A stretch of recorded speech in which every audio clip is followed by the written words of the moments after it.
Just a few more days, Reds, before our return to the Premier League as we take on Nottingham Forest on Saturday.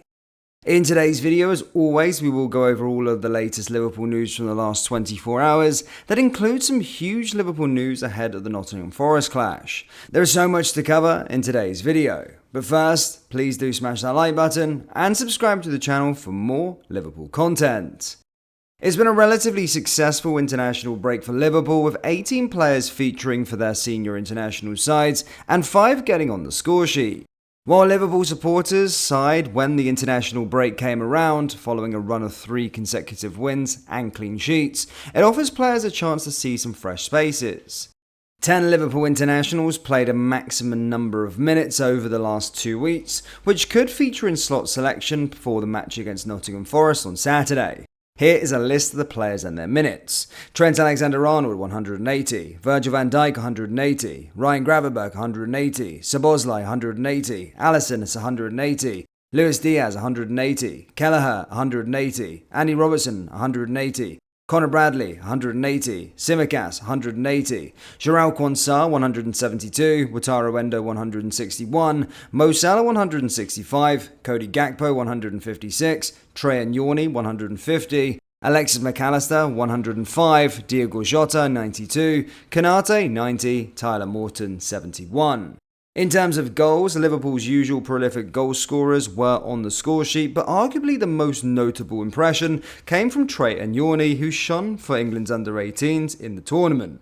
Gakpo scored 1, McAllister scored 1, Diaz scored 1, Endo scored 1, Salah scored 1, and Ynwa scored 2.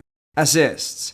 Ryan Gravenberch and Trent Alexander-Arnold both showed their impressive passing range, with the former appearing to emulate the latter as the Netherlands drew 2-2 against Germany. In terms of the list of players that Liverpool's assist makers were Alexander 1, Gravenberch 1, Tsimikas 1.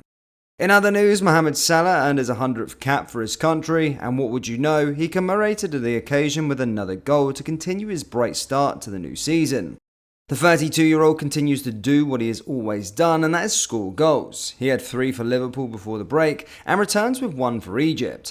Salah played 165 minutes during this month's internationals, with his 75-minute outing against Botswana bringing up his 100th appearance for his country. He became the 14th player to reach the milestone for Egypt, with Mohamed El-Neni making it to 15 on the same evening. The pair even debuted together on September 3rd, 2011. They walked away from the AFCON qualifier with a 4-0 win, with Salah netting the 3rd goal of the game in the 56th minute. Mohamed Trezeguet netted a brace and Mustafa Mafati finished off the scoring. Misjudgment from the Botswana keeper allowed Liverpool's number 11 to tap in Mohamed Hamidi's cross from close range for the easiest goal of his career. It was his 56th goal for Egypt to extend his lead at the top of his country's goal-scoring list, and he was rewarded by coming off in the 75th minute, though was likely unhappy about that. After the match, he was presented with a 100 shirt with his teammates, making sure they show their appreciation for the 32-year-old.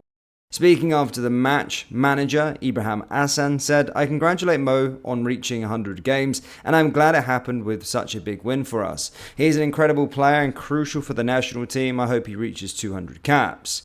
As we know, Salah is a record hunter, but he was quite a few caps to get under his belt if he wants to beat his all-time appearance maker, the record. There's 184, which is held by Ahmed Hassan.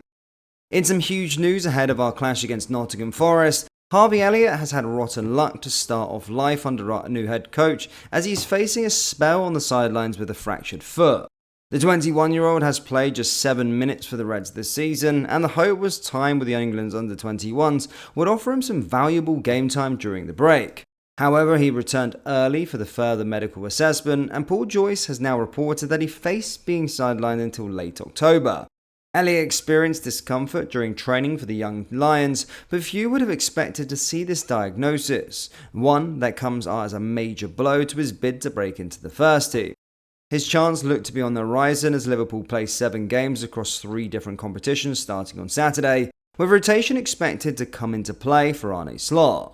The Guardian add that Liverpool hope with the setback is not too serious, with Elliot targeting the first game back from the October international break for his return, which is against Chelsea.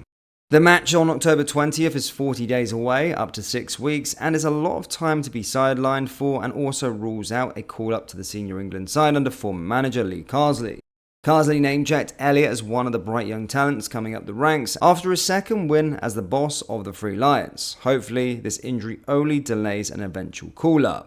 In better news though for Slot, Curtis Jones is back in full training after missing the last 2 games, while Alexis McAllister was handed only 26 minutes for Argentina amid fitness concerns. Meanwhile, Federico Chiesa has used the break to get back up to speed and will now be an option across the front line and in the number 10 role.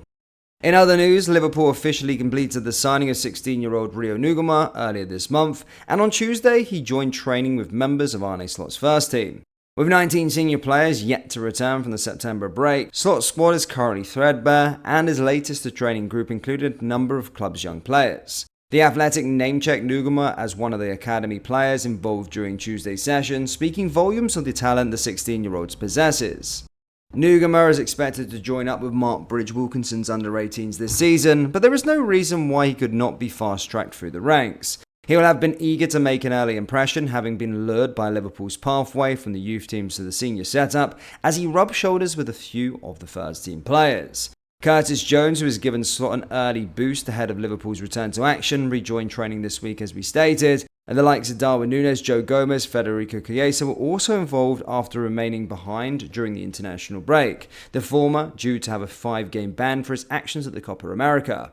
There were 6 senior players who did not feature during the break, with goalkeeper Jaros appearing to be nursing an issue, while Harvey Elliot sidelined now with a fractured foot, as we confirmed. It is a small first-team group, but you expect it won't be the last time we hear Nugar joining up with the senior players for training in such a talent and potential.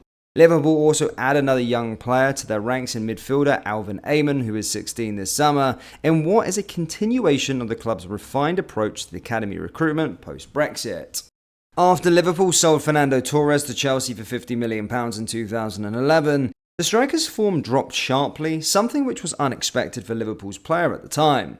In an alternative 2011 reality, Liverpool supporters could have looked upon the sale of Torres as a good move for the Reds on the pitch and in the boardroom.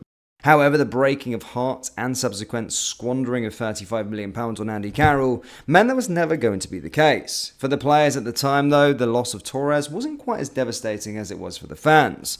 Speaking on the overlap, JB Carragher explained how the club had seen the Spaniard's decline coming. He stated, getting injuries even in his second season at Liverpool but still doing really well, Carragher recalled. And then this third season at Liverpool, which would have been Rafa's last season, he was not the same player.